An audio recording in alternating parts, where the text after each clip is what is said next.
Welcome to The Explainer. Today, we're diving into a really fascinating philosophy for living that comes from Thailand. It's got this unique, totally different take on how to build a happy and stable life. So, let me just start with a question for you. What if the actual secret to living a happy, stable life was something you learned in school? You know, right there alongside math and history? Well, in Thailand, that's not just some hypothetical idea. The answer is a huge part of their culture, and it's called the Sufficiency Economy Philosophy, or SEP for short. It's a philosophy championed by the late King Bhumibol Adulyadej, and it's really a guide to life built on three big ideas: moderation, reasonableness, and self-immunity. But here's what I find so amazing. It's not just the philosophy itself, but how it's being passed on to the next generation. It's happening right in the classroom. Yeah, this isn't some abstract high-level concept. It is literally in the curriculum. For fourth graders, there's a real textbook chapter called Economics, Grade 4, Unit 2, Applying the Sufficiency Economy Philosophy in Life. We're not talking university course here. They're teaching this stuff to kids. And the lessons are just so practical.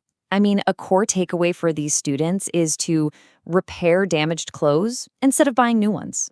It's such a simple action, right? But it says so much about valuing what you have and not being wasteful. And it doesn't stop at textbooks either. The sources show there are also online learning modules that mix these ideas into social studies, religion, and culture classes. This philosophy is basically woven into the very fabric of their education. Okay, so what are the actual building blocks of this philosophy?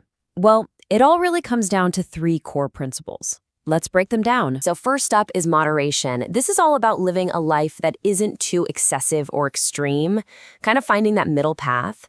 Practically speaking, it means making conscious choices, like spending only on what you really need instead of just chasing after every little thing you want. Next, you've got reasonableness. This one's all about thinking before you act. It's about making decisions after you've really considered the causes and the effects.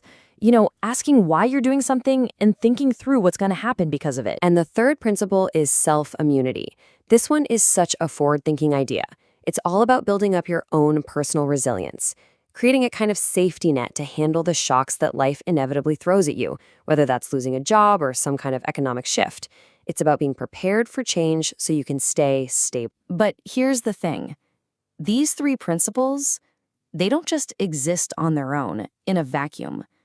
To actually work, they need to be built on a really solid foundation of two key personal qualities. So if we look at the complete framework, you can see that the whole thing rests on two conditions. The three principles are guided by knowledge, another word for wisdom, and morality, which means having integrity and being honest. So, put simply, you need the wisdom to see the right way forward, and you need the integrity to actually follow through. And this just highlights what a massive shift in mindset this is. So many of us are kind of taught this consumer approach, right? You seek instant gratification, you buy new things, and you just react to problems as they happen. The sufficiency approach, well, it flips that completely.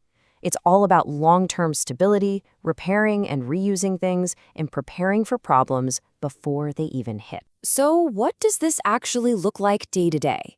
The educational materials boil it down to a few key habits. It starts with spending only on what's necessary. That, of course, leads to understanding why saving is so important, and from there, it's about repairing things instead of replacing them. And it all comes from this deep respect for your resources and a real desire to cut down on waste. Now, all of this might sound really practical and disciplined, and it is, but it's not just about being frugal for the sake of it. So what's the end game here?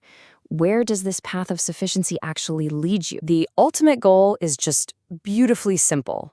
This isn't about restriction just for restriction's sake. As the source materials make really clear, the entire point of all of this is to build a stable, sustainable, and genuinely happy life. All these practices are just the tools you use to get to a lasting sense of contentment. So we'll leave you with this question. In a world that is constantly screaming at us that we need more of everything to be happy, it's a pretty powerful thought to consider. Could a philosophy of simply having enough be the real key to fulfillment?